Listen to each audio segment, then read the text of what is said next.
Welcome back, Algebros. Our next little adventure goes into a land of something called distribution. This word might be familiar, because what we're doing today is nothing more than an extension or review of something you've been doing for a while. And if distribution didn't ring a bell, if I tell you the words distributive property, then you might. Because that's all this really is. But now we're going to get a little bit more technical, and I'm going to use a couple of fancier words here.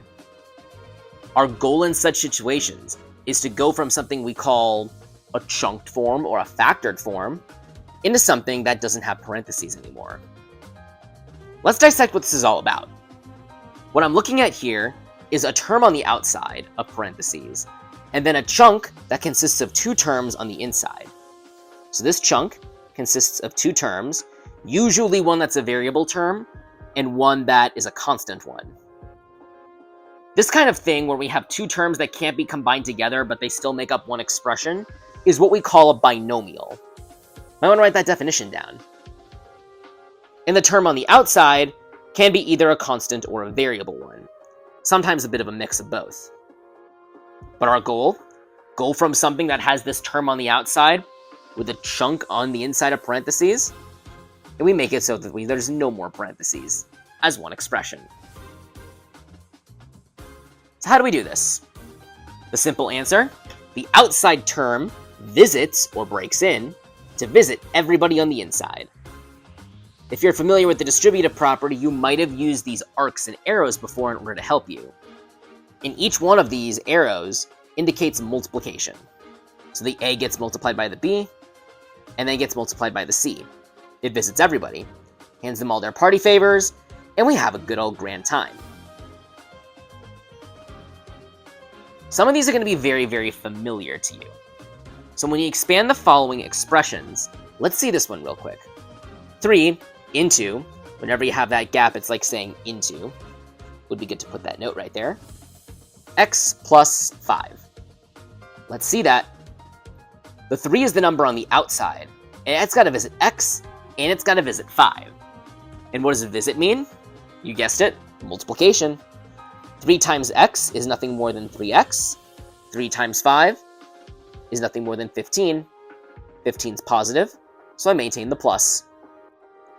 Probably one of the hardest things about this is maintaining your signs and making sure those are correct.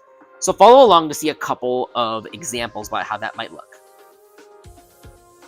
Let's see this next one right here. This gets a little crazy because the distributive property you've seen before actually doesn't factor in variables. So this x out here, what's going to happen when x is multiplied by 2x? Well, in this case, the numbers get multiplied together, and the variables get multiplied together. X has no coefficient on the outside, so we assume that coefficient to be 1, as we've seen before. 1 times 1 is 2, so multiply the numbers together, and then I have to multiply the variables together. X times x, keep this in mind because it's going to be very important, is nothing more than x squared.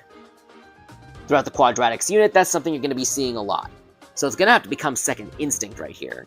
In fact, I draw an algebra fairy here too, just to make sure of it. You got to know that.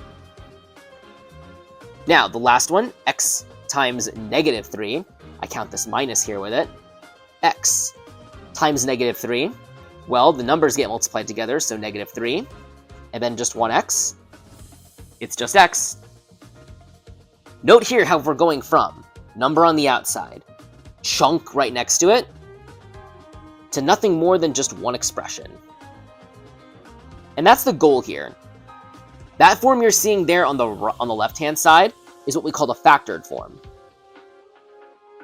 Meanwhile, over here, we call this either the expanded form or standard form. One of these words might ring a bell if you're remembering from linearity about something called standard form. Want to know more about that? Come join me when I take a GeoGebra adventure next time you have a work block.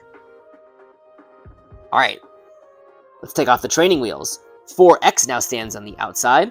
It's got to visit everything on the inside. 4x times x, well, the numbers, it's 4 times 1. And then x times x, as we know with our algebra fairy friend over here, is just x squared. Plus, since it's plus in here, x times 2 is just 2x. Whenever you just have... Oh, sorry. Not just 2x. 8x. I forgot about our 4. See? Even the teacher can make mistakes. Let's do a few more. This negative 10 on the outside. The negative that's on that number over here must follow. Must follow, must follow, must follow. So the negative 10 now visits the x. So if you have that, it's going to be negative 10x. And then negative 10 times negative 1, negative and negative becomes positive. 10. Nice and easy. One more together. 5x. It's going to visit everything on the inside. These arrows I'm drawing, hopefully they're going to become second nature. 5x times 6. Well, 5 times 6 is just 30. And then there's just 1x, so it's just going to be x. Now 5x times negative 4x. Remember, negative follows whatever's on the left of it. That's going to be negative 20, 5 times 4, 5 times negative 4. And then x times x, we know that to be x squared. You've got a lot of small notes to write down right here, and I'd love to see you take those on. I'd also love to see you take on the 2 you try questions. Give it a shot. I look forward to seeing what you've done.